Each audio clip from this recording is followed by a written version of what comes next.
good. Yeah, all our birds here are morning So that's who's older. Henry's a bit older. Only on the ground, just like this, cantering along, looking for prey out in Africa. Good boy. They're quite cute, aren't they? In fairness, I mean, they get a bit of a bad rap, don't they? Like you see them in television and cartoons and stuff, and they aren't particularly nice characters usually. But they are actually really, really nice birds to work with because they're not killing for a living, you know. It's not like a hawk or an eagle or a falcon that actually has to get out there and kill things. These guys are really laid back. I mean, they only have to eat once a month, so they're not very pushy about eating. They're just really laid back birds. They're great. You've got me. Okay, I'm always really worried about stepping on him. Come on. This is John. Do you know what he is? Snowy. Of course. Unmistakable, aren't they? The snowy owl.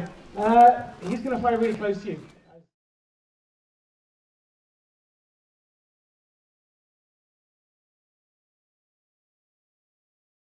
Nice and still. You'll be fine. So John here, species of snowy owl, they're found all over the northern parts of the northern hemisphere, really. Any Canadians here? No, North American? Oh, well, well done. North American, North Americans? Yeah, a few of you. Sorry about the crackles in the microphone. So he will be found, of course, up into North America, northern parts of the US in the winter months, and Canada, of course, Greenland, Iceland, and the swallows try and chase him off. And then all the way out into, actually, occasionally here, we have them in Ireland. Accidentally, every now and then they arrive on the west coast. We had one last year, just before Christmas, and then actually last summer as well. There was one. I went from the cable off, didn't push it too much. Although it's not that warm out here, I think he's been bouncing around in his aviary in anticipation of flying. We actually chill his food as well to keep things nice and cool. So you missed. That's where the species is found. He's from here. This guy was bred in the centre, so it's a real treat for us. 2 years ago, he was hatched by his mum and dad in the aviary there. We brought him into demonstration, so that's where he's from. But the species all over. Can't fly particularly fast. He can't change direction very well, like a hawk. When we can throw food in the air and the hawks catch it, they can fly through dense woodland. He can't do that. But these guys catch lemons. Even ptarmigan, the Arctic grouse up there, which is a pretty fast, capable animal. And that's using, well, I'll show you. We'll just wait for him to slow down again. You'll hear him vocalizing quite a lot as he's calling to me. John's been hand-reared, okay? When his eyes open, he saw people, and he thinks that either we're owls or he's a human. And the reason we do that, they're quite hard to train, these guys. They don't pick it up like the vultures. You see how sharp the vultures are. They just don't pick it up as quickly. It's not that he's not clever, he's just clever in different ways. Memories. A lot of owls spend their whole lives living in the same area, and they actually learn the topography, and they can navigate home in the pitch black. So incredible memories, but they don't solve problems. The link with wisdom is Athena. Yeah? The Greek goddess of wisdom had one, and that is it, in fact. Bangs my microphone. So what did you hear as he flew past you? You can talk to me. Owls, predominantly, a lot of lemmings. And the odd bird as well, but really small mammals. Now his eyesight's different, whereas the vultures would see. So the bits of chicken on my hand, that's what all the whiskers are for, yeah? Remember, he doesn't have a sense of smell. And he's not finding a bit of food, is he? Which the vultures would. John here, no smell. He doesn't use his eyes for finding his dinner. He uses sound. There's a couple of things. First of all, it doesn't matter how good your eyesight is, if your dinner lives underneath the snow, you're not going to find it, are you? You have the best eyesight in the world. But if it's covered in snow, it ain't going to work. And the idea being that when John hears a sound, right, it's going to hit one ear before the other, he can work out up and down. Exactly. As well as left and right. Yeah? This is the perfect reference. And that's, John, that's why he has such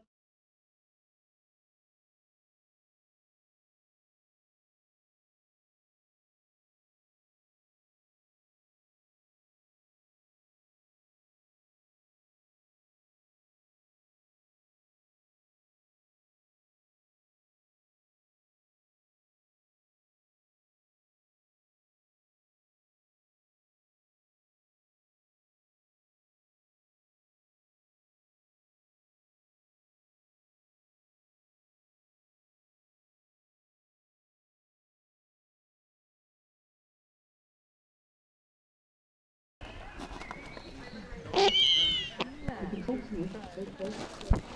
this is Ian.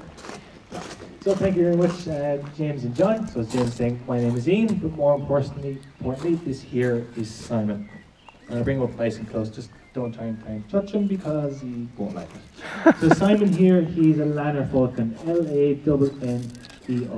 And just like the two vultures, this fella, he's the African species.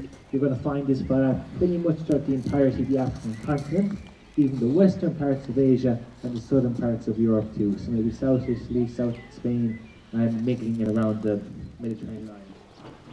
So his hood is off, his equipment is off, but he's in no rush to fly whatsoever. He's going to have a quick look around, make sure everything's nice and safe. As I said earlier on, we do get peregrines here in Ireland.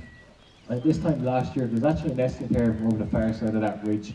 And if they're there and they're cruising about the place, they're not going to take too kindly to Simon. He's an intruder, and he's in their territory, so they're going to push him out of it, or worse. So he's making sure everything's nice and safe, pretty much saving his own skin. I suppose when you're flying solo, self-preservation is number one priority.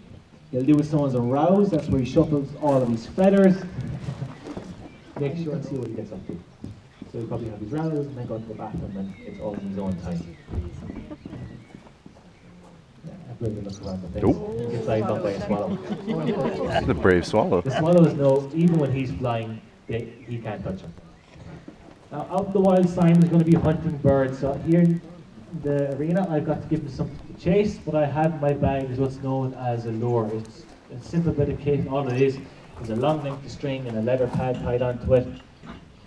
Leather pad and a quail wing tied onto it. Nothing special by any means, but he knows the second he touches that, he gets fed. Same, just like the vultures, his eyesight is just as much on par. He sees more definition, more detail. He's able to see ultraviolet light, but Simon's eyesight is working so much faster. They reckon with us that we can see 20 pictures or images happening a second. Simon here can see up to 60. So his eyes are working 3 times as fast. What seems borderline reckless or crazy to you guys is actually just easy peasy for Simon. And he hasn't even kicked into gear yet. And the other Lanner Falcon that we have, Bud, he's nuts altogether. He goes through that walkway at like 60 miles an hour, no problem. So just to put your minds at ease. Good boy, Simon. And that's not as good as any bird's eyesight can get over the east coast in the summer. You've got a hobby falcon from Africa. And not only do they catch swallows in flight, they're able to catch dragonflies as well.